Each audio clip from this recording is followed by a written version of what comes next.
This is part two of the talk that I gave the first part last night. The title of the talk is The Ministry of the Saints. Last night was part one focused on the calling to be a saint. And this is part two entitled Love in Action.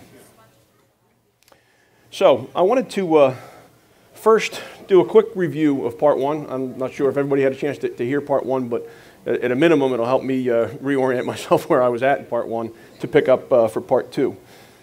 The first thing we looked at in part one was that there are ministers and there are ministries, and that each of us can minister to each other the fruits of the Spirit in whatever walk of life we're called to walk in.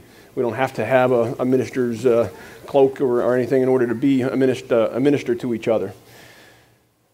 Second thing we looked at was that Paul identified himself very frequently as being called as an apostle, but he also called himself in a ministry work as ministering to the saints. And the saints, I think I'm looking at many right now. The people in the churches that he was going to and ministering to, he referred to them as those that were called to be saints. So then we took a look at the word saint, and we asked ourselves, what does that word mean? And found that it means to be called out, separate, to be set apart.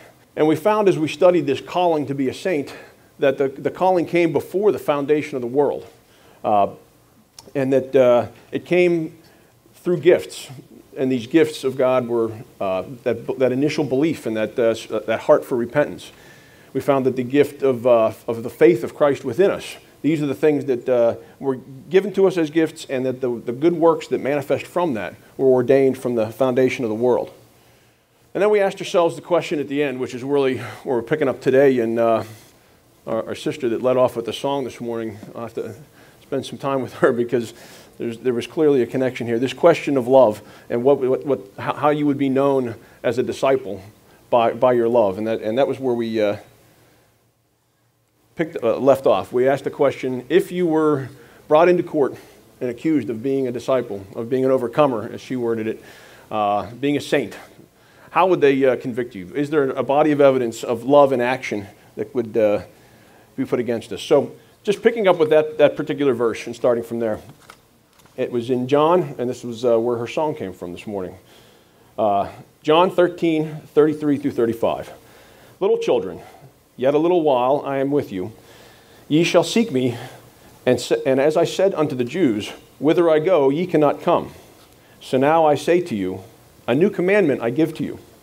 Whither I go, that a new commandment I give unto you, that ye love one another, as I have loved you, and ye also love one another.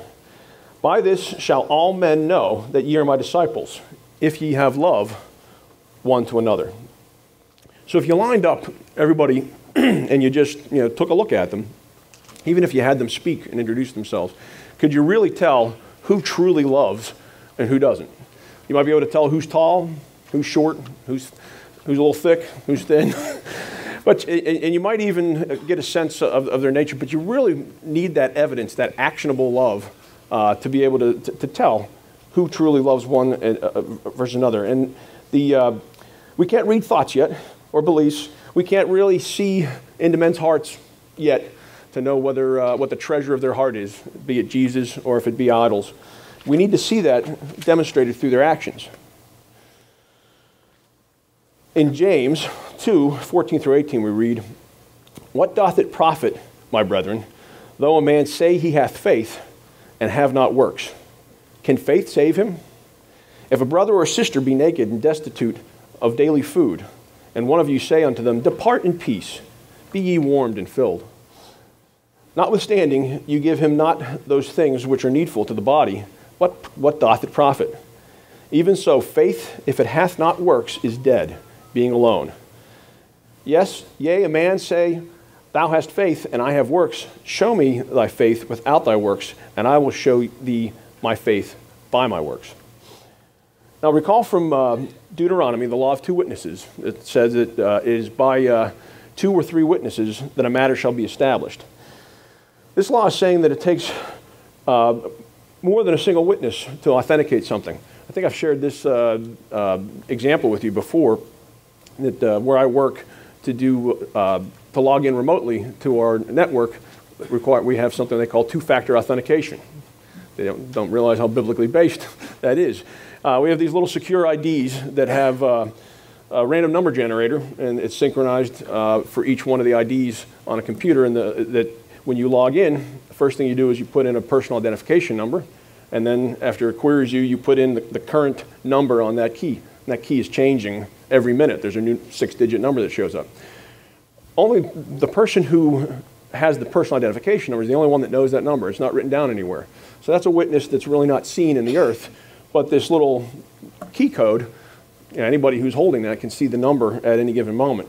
So there's this pattern that we see that this double witness, to really establish a matter, we see it one witness that's seen and one witness that's unseen.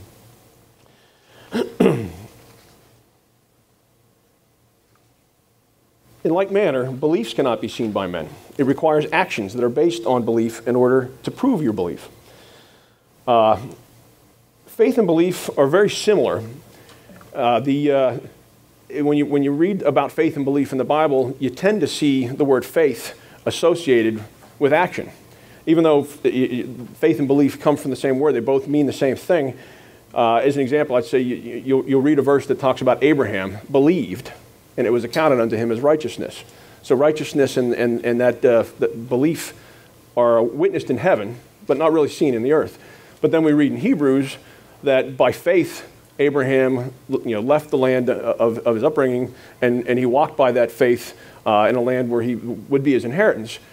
And so it was a walk by faith. We tend to see faith associated with walking out the basis of our belief. And I believe that when Abraham did sojourn in that land, as a stranger, people probably wondered, he's got the faith to come in here as a stranger. I wonder what he believes.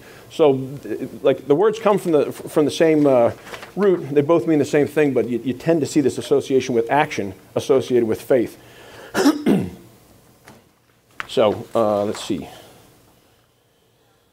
But keep in mind, going around doing works without true belief will fail as well. Recall when the apostles tried to cure the man's son possessed with the devil in Matthew 17, and they were unable. Jesus told them that this was because of their unbelief.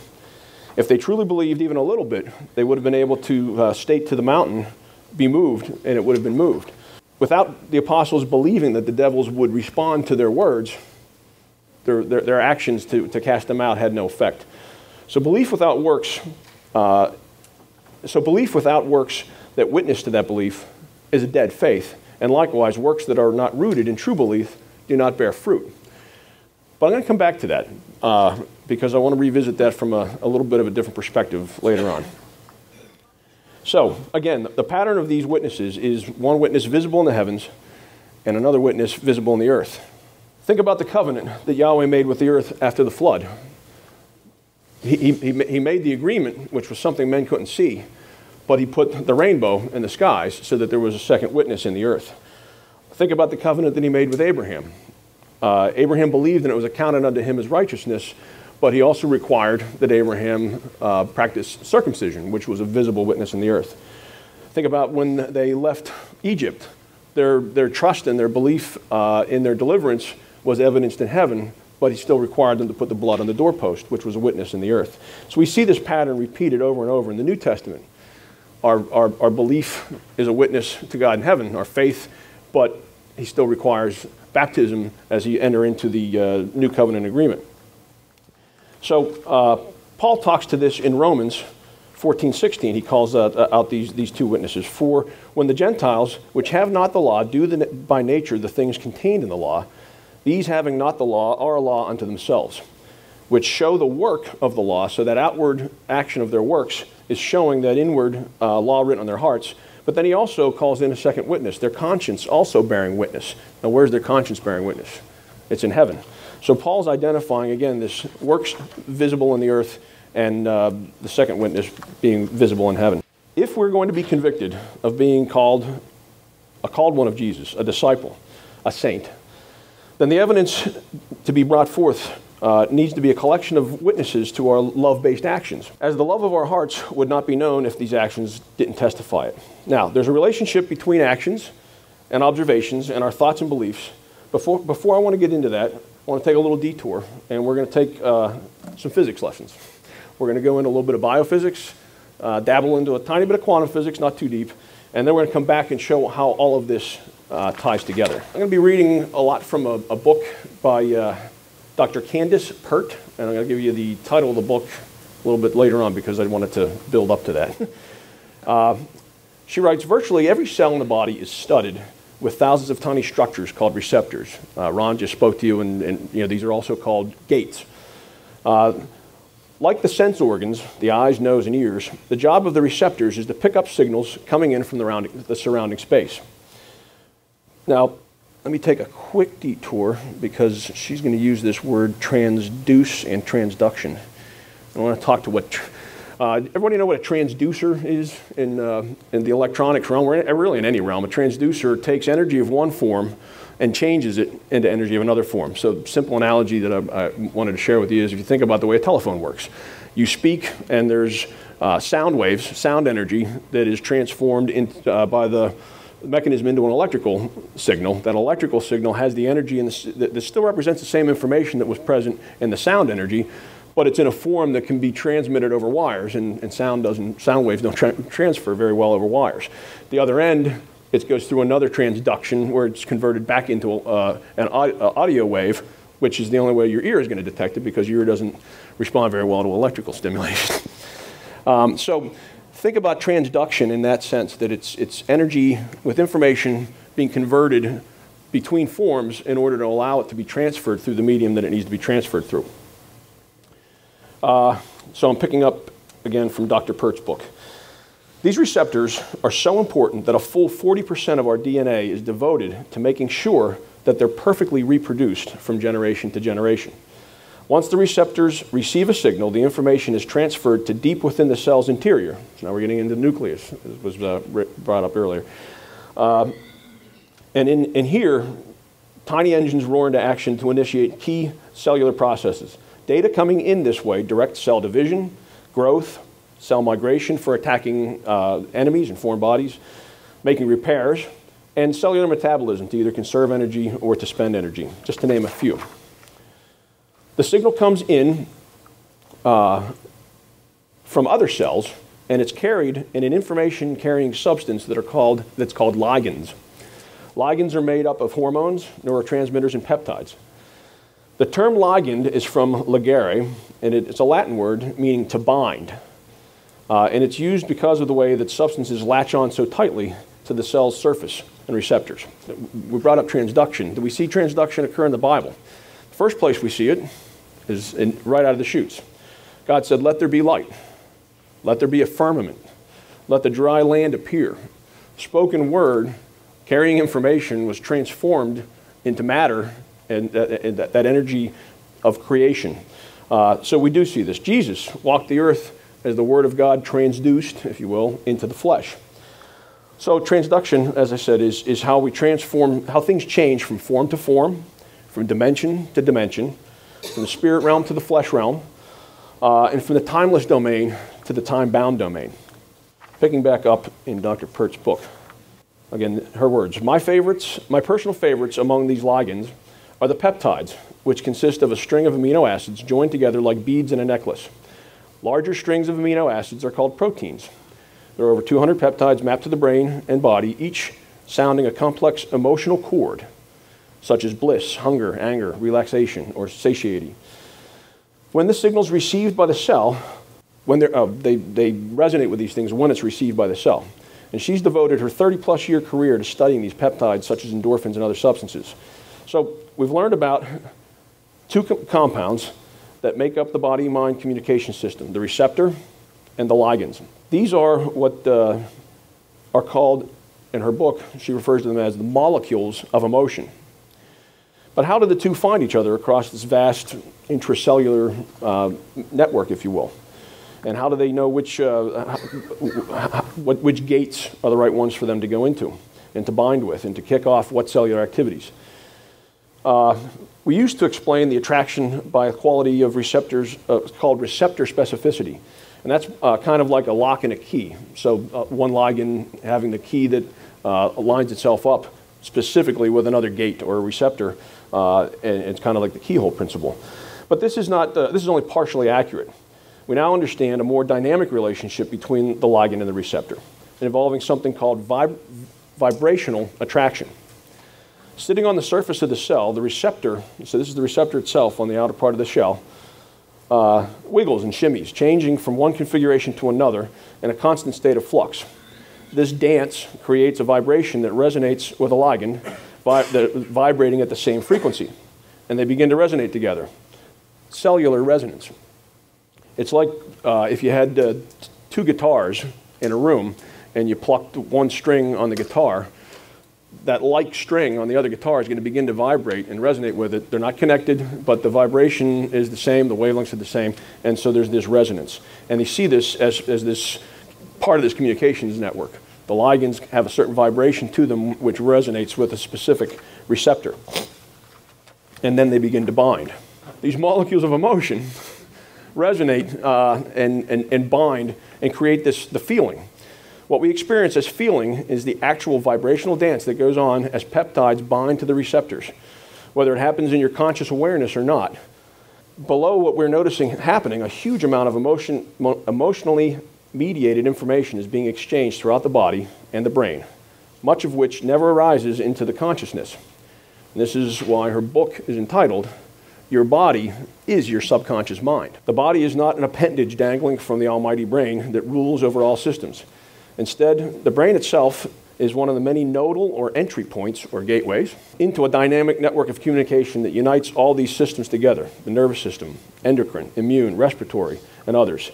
This is all together called the psychosomatic network, and the linking of elements to keep it all together are the informational substances, the peptides, the hormones, and the neurotransmitters. This is what links all of this together, and they're all together, she calls it, the molecules of emotion. Classically, the hippocampus is the structure in the brain that's traditionally been associated with memory, and that's because when you remove it surgically, a person will have deficits in memory. But contrary to what many neuroscientists believe, this does not necessarily prove that the hippocampus is the seat of your memories. In fact, findings support the theory that recall is stored throughout the body, not in the brain alone. Dr. Eric Kandel, a neurobiologist at Columbia University, received the Nobel Prize for Medicine in 2000 for showing that memory resides at the level of the cellular receptor. I know I shared this example before, but it's still, I think about this one often, and I want to share it here. In Denver, the one conference we had in Colorado, somebody shared a story about a woman who had a child who needed a heart transplant. And another woman had a child who died of something, but had the heart was fine. And the heart was transplant occurred, and it saved the life of the child that needed the transplant. This woman whose son died, though, a couple years later, wanted to meet the child who was the receiver of that heart. And when she had the opportunity to meet him, the child who had never met her before in his life began to tell her things about her sister that you would have to have known the aunt in order to be able to tell it. So he had this heart from her son, and the memory buried in those receptors, he brought forth, and it was amazing. That story just continues to come back to my mind, especially when I was going through this research. So the activity of cellular binding throughout the body can impact the neuronal circuitry, influencing memory and thinking. When a receptor is flooded with peptide or a ligand, the cell membrane is changed in such a way that the probability of an electrical impulse traveling across the membrane is affected. So when your memories are conscious, whether your memories are conscious or not, is mediated by these molecules of emotion. They decide what comes to the surface and what remains buried deeply in your body. What this means is that much of our memory is emotion-driven, not conscious-driven, although it can be brought to consciousness through intention. Emotions, then, are at a quantum level, are the trigger for changes from one personality to the next.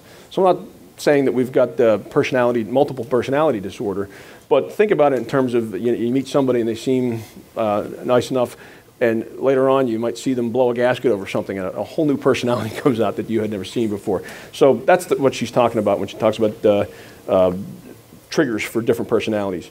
Emotions are the link between these personalities that transforms one to another. Like light, which is both a particle and a wave, feelings become matter. Receptors, ligands, and sudden expressions of these, they trigger these gene programs, and Ron had spoken to this programming, when the cellular communication occurs and it triggers cellular activity for things that become matter. Inflammation in a joint is a matter response triggered by, it can be physical, but you can have emotional things that cause your body to act in those fashions. Dr. Pertz cited research from another doctor, James Oshman, and this is coming from his writings. After describing the neurocommunication model, which is electrical firing and neurotransmitters across this synaptic junction, and also this whole concept of a parasympathetic pathway between of communications of ligands and receptors, Dr. Pertz says, my point is that neither of these systems can explain the speed and the distance of the messages. I mean, your body might not seem that huge, but for these ligands to communicate information throughout your body, you know, your emotions jump to action all through your body in an instant. I mean, this is high-speed communications. And the receptors and this whole network that we've discussed isn't sufficient to really explain the speed. And that's where Dr. Oshman discovered what he refers to, amazingly, as the matrix. The matrix is a physical structure in the body composed primarily of collagenous fibers, the kind that make up your connective tissue to hold your skeleton together. Think protein, a fine mesh, a web extending throughout your body, coating every cell and connecting muscle. Tendons and bones connected throughout your system, all the way to eventually connections to your brain. This highly malleable web actually reaches into each and every cell, which is a new understanding that flies in the face of classical views of cells as empty little bags whose interiors aren't hooked up to any existing structures. The purpose of this matrix is to provide a high-speed system of communications, permitting information flow that unites the entire organism. The matrix is actually a semiconductor. Ron shared that with us earlier. A substance capable of supporting fast-paced electrical activity. In many ways, this matrix network in your body is like a giant liquid crystal. Laminins are the family of proteins that are an integral part of this structural matrix or scaffolding of basement membranes that fill almost every tissue, or connect almost every tissue. Laminins are what hold us together, literally. They are the cell adhesion molecules. Laminins are what hold one cell to each other in the body, and without them, literally, you'd fall apart. The laminin molecule, if you straighten it and stretch it out, looks like the cross. So it's a nice little touch by Father to have the cross be the shape of this connecting tissue that holds everything together. And it calls to mind, for me, Colossians 1:17, as he is before all things, and by him all things consist. And that word consist means are held together. So we're going to take a little pause from biophysics and jump into the quantum realm. Not sure how many I know a few people in here have dabbled into the realm of quantum physics, and I know one person who's dabbled quite deeply into it and has a pretty fascinating book. I'm not going to go too deep here, but I'm going to talk to you about the dual nature of the behavior of matter.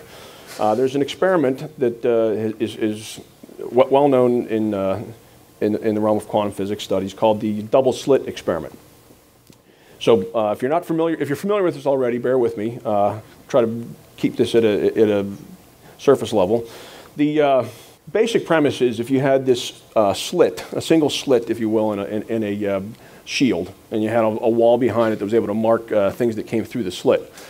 Think first at a macro level, like BBs or marbles being fired at this thing out of something that doesn't have that accurate, but it's kind of hitting the shield, and the ones that go through, and the ones that don't. If you set that type of an experiment up and you just fired these particles at the slit, the ones that got through tend to form a vertical pattern on the wall behind it that somewhat maps out the shape of that slit. If you introduce a second screen that has two slits in it, and again you're firing these particles at it, they'll map out the two slits. If instead you dip that slit into water and you dropped one of your ball bearings or marbles into the water to create a wave instead of particles coming at the slit, as the wave goes through the slit, it emerges as a newly generated wavefront. And I know the wave isn't going to necessarily make a mark on the wall the way a particle hitting a wall would, but if you just think about the flat part of the wavefront and the point where it hits the wall, and we'll call that the most intense point of contact, it would form, again, a single marking on that, where that wavefront hit. But if you introduce the double slit when the wave is going towards it, the double slit, the wavefront hits the double slit, and it forms two newly generated wavefronts as it emerges. Now those wavefronts add to each other and subtract to each other. If you think about a wave having a shape like this and another wave in the same phase, these waves will add to each other and create an increase.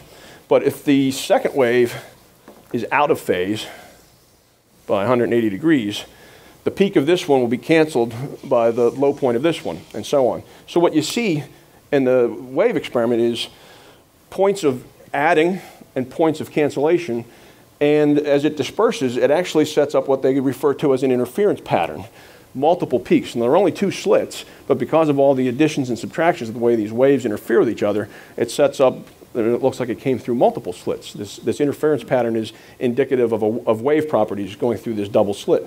So now, let's go down to the electron level. So now we're down into the realm of quantum. They fired the, they had an electron projector, and they fired the electrons through a single slit at that same level. And the electrons, which you think about as particles, they form this singular pattern. But when they put them through the double slit, they found the interference pattern that would be indicative of a wave property. So mathematically, at the quantum level, they're realizing that the particles exhibit both, the particle nature of the electrons was exhibiting a wave behavior as it went through the double slit.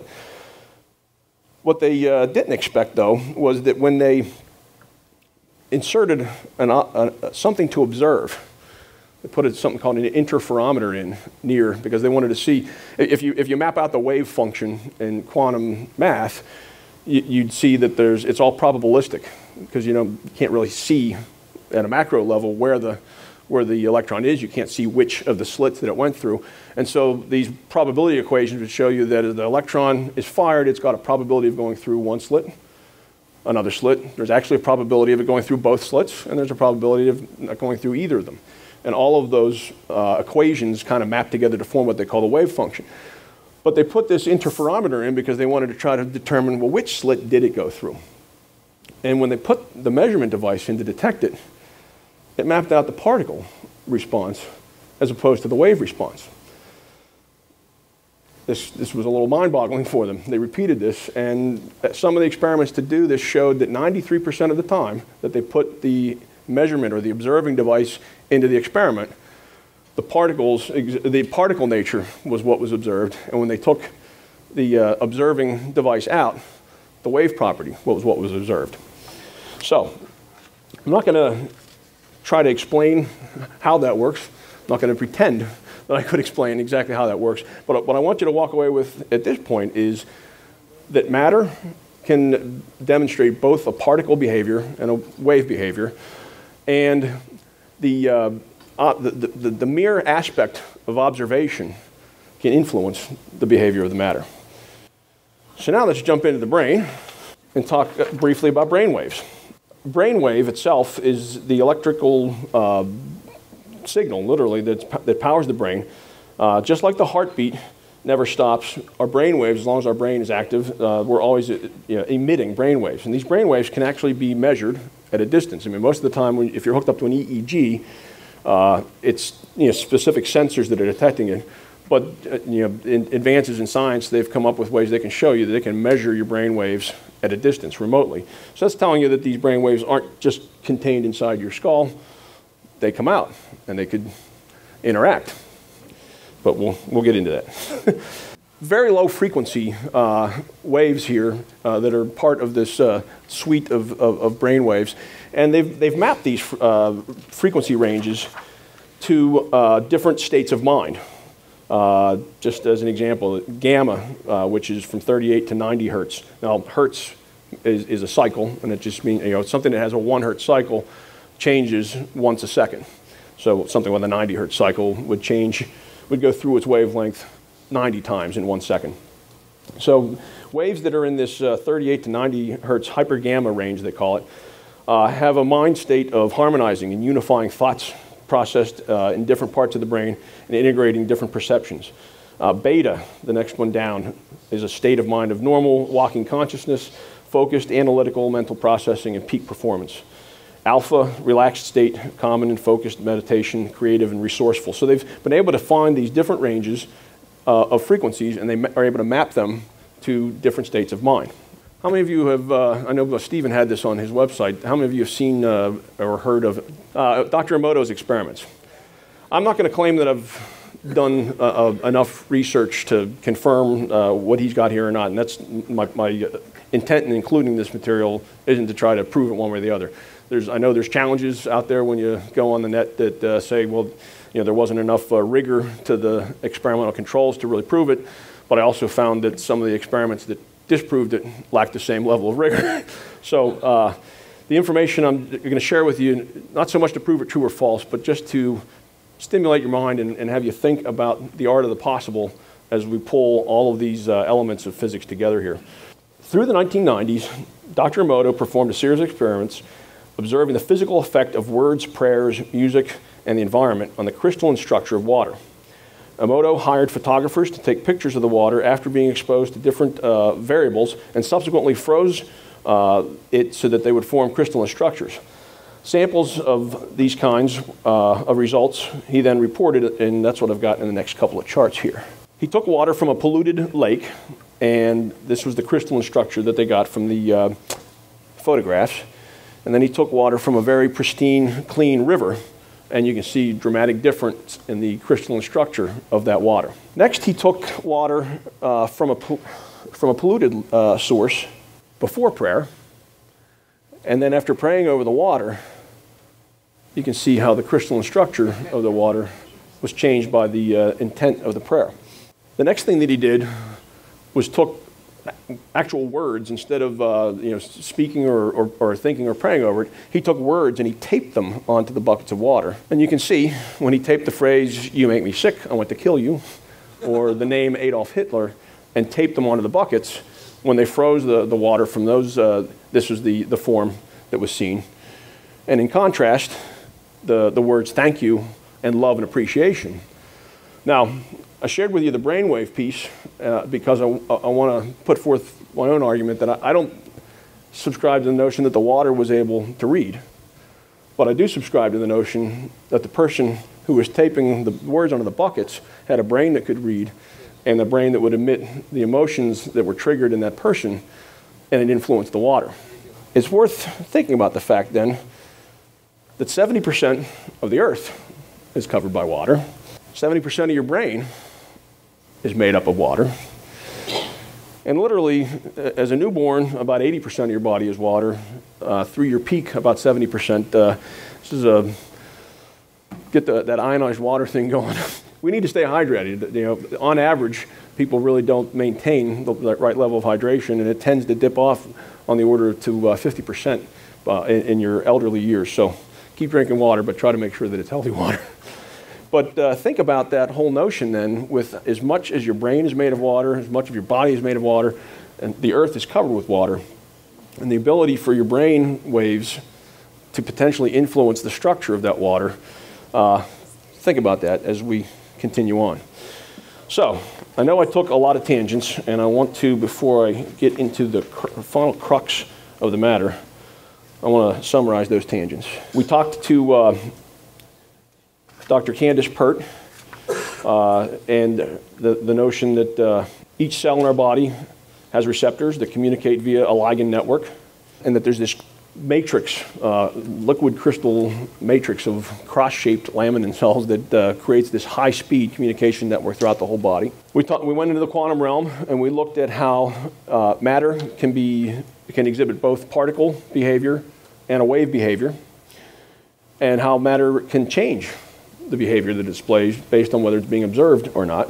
We looked at brain waves, and we saw that they can be measured within the body, but also outside the body, and then they span a set of frequencies that can be aligned with states of mind. And then we looked at Dr. Emoto's water experiment, and we saw the possibility that brain waves carrying this information of thought and intent can interact with, and one thing I didn't mention, we do a go back to Dr. Emoto's, the water doesn't retain that crystalline structure forever. There was questions that he looked into. How long does it hold it?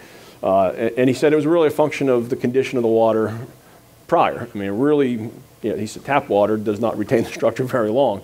The more pristine the structure was to begin with, the more it would retain changes. So we looked at that impact that thoughts and intents might have on those crystalline structures in water. And then we reminded ourselves of this, how much water there really is in our brain, in the earth, and in our bodies. Back to the challenge we started with. The new commandment that was given to us, that ye love one another as I have loved you, that ye also love one another. By this all men shall know, because they'll see that action will love as a witness, they'll know that ye are my disciples, if ye have love one to another. So let's talk about love. 3 Greek words that were translated to the English word love. Eros is the Greek form of the love that is primarily based in the physical, the tangible. Unfortunately, this love type gets the most attention in the world today. Even more unfortunate is that it's too often, the only form of love in a relationship, and it's not lasting in that condition. It can be very dangerous with long-lasting consequences if not kept in check. Eros is conditional love. In its proper context, it's a visible witness to the higher love between a husband and a wife. But even in its proper context, it's still conditional. Try coming home late from the ball game after extra innings, backing over the garbage cans and waking up the baby, and see whether it's conditional or not. Phileo is a non-physical but still conditional love. Loving people can be easy when they're friendly with each other. We love friends, we love family with this phileo type love. It's an affection that it's genuine, and it can grow as trust and collaboration grow. Phileo warms the heart and is steeped in compassion and care for people. It's simple and pleasant and can become a deep bond, but it is still conditional. Any partnership is conditional on each partner feeling the equivalent love in that investment. But then there's agape. Agape is divine love. It's unconditional. Agape sacrifices itself for another. It's love in its purest form. It's active and moving.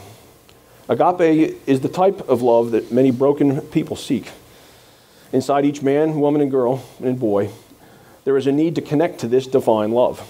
It's God's love. It's unconditional, and it overcomes all obstacles that would destroy Eros and Phileo. It gives without expectation, and it's motivated by the recipient's benefit, not by the benefit of the giver. Eros warms the body. Phileo warms the heart.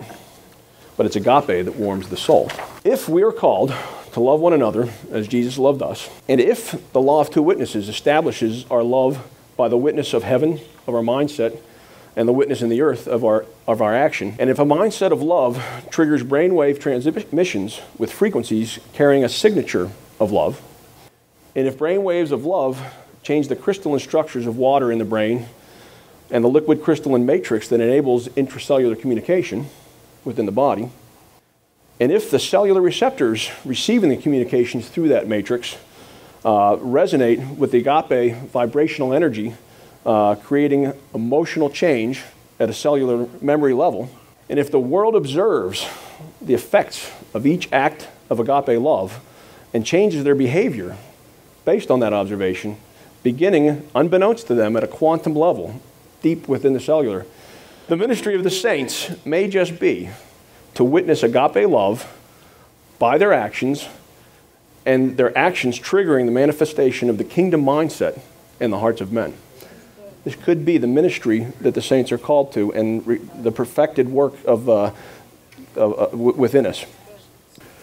This is an example from, there was a J. Allen Peterson wrote a newspaper article about a minister named George Crane. George tells us of a wife who came into his office full of hatred for her husband and wanted to get a divorce. She said, "I don't only want to get rid of him, I want to get even. Before I divorce him, I want to hurt him as much as he has hurt me." Dr. Crane suggested the following plan. Go home and act as if you really love your husband. Tell him how much he means to you. Praise him for every decent trait. Go out of your way to be kind, considerate, and generous as possible. Spare no efforts to please him or to enjoy him. Make him believe you love him. And after you've convinced him of your undying love, that you cannot live without him, then drop the bomb. Tell him that you're getting a divorce. That will really hurt him. With revenge in her eyes, she smiled and exclaimed, "That's beautiful." And she did it with enthusiasm, acting as if, for 2 months, she allowed love, kindness, and listening and giving and reinforcing and sharing to drive her actions. Dr. Crane called her and said, "Are you ready now to go through with a divorce?" "Divorce?" she exclaimed. "Never. I discovered I really do love him." Her actions had changed her feelings. Motion resulted in emotion. The ability to love is established not so much by fervent promise as much as often as repeated deeds. Let me repeat that. The ability to love is established not so much by fervent promise, but by repeated action, repeated deeds. J. Allen Peterson wrote about a newspaper article, but there's a movie out as well, which kind of gave me a second witness to this whole theme. Good brother of mine, Michael Kopech, had recommended that I see this movie called Courageous. I hadn't had a chance to see that movie, but he didn't tell me anything about it. He said, you just have to see it. Trust me, you have to see it. Now, my wife spoke to Pam, his wife, and they exchanged a little bit more information, and Dina shared with me that this whole premise that was in this article is a big piece of what that movie was about, this taking this challenge. So I found that he was recommending that movie to me, but not telling me what it was at the very same time that Father was putting it on my heart that this was the message I was supposed to deliver. Now, C.S. Lewis, that's a nice little quote. Do not waste your time bothering whether you love your neighbor. Act as if you do. As soon as you do this, we find one of life's great secrets. When you are behaving as if you loved someone, you will presently come to love him. If you injure someone you dislike, you will find yourself disliking him more. If you do him a good turn, you will find yourself disliking him less. How many of you ever seen the Invisible Woman video? Nobody? Okay. I'll summarize this one to try to make it quick. There was a woman who, well, the article was documented in a book by Nicole Johnson, but the woman talks about the fact that she noticed gradually that she was, in her mind, becoming invisible. She'd walk into a room and say, "Hey, turn that television down."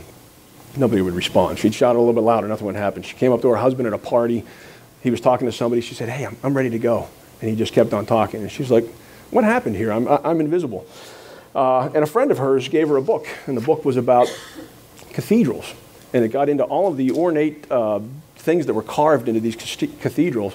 And it even talked to the fact that in many cases, I think the one specific example, somebody was carving this ornate bird that was going to be completely encapsulated in something and wouldn't be seen on the outside, no matter how long you looked. And that creator was asked, why are you creating that if it's never going to be seen? He said, "God sees it." And that was what was given to her as a gift, written by a friend of hers that said, "God sees what you're doing." And it really changed her mindset, and she realized that it was somewhat, in her words, it was pride that made her want to be acknowledged. And she realized that she's building cathedrals in her children by the giving and the sacrificial love that she gives them. And God seeing it was all she really needed to know, not whether she was being seen.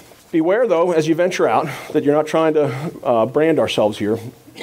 Jesus made himself of no reputation. Yeah. Remembering that the wave-particle duality of nature and the double-slit experiment, that things change when they're observed. So this is kind of my little note of caution. Think about the old man and the flesh being the kind of particle nature, and the spirit man having this wave nature. Metaphorically, extend the experiment then of the particle wave. And for the sake of this metaphor, consider ourselves as the spirit man is conceived and begins to emerge. We wake up, and when we realize we're alone, like in the shower or in your prayer closet, wherever, it's pretty easy to let the spirit move your thoughts, move your actions. Maybe you sing a song, maybe you do a little happy dance.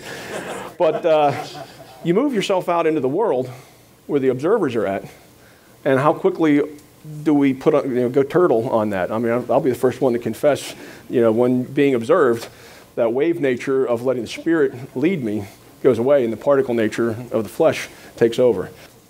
Just my little word of caution as we go out into the world with our own dual nature. We love him because he loved us first, is what 1 John 4:16-19 says. And again, the command that we were given is repeated in 1 John 4:11 through 12. Beloved, if God so loved us, we ought to love one another. No man hath seen God at any time. If we love one another, God dwelleth in us, and his love is perfected in us. As we see from these scriptures, we love the Father because he loved us first.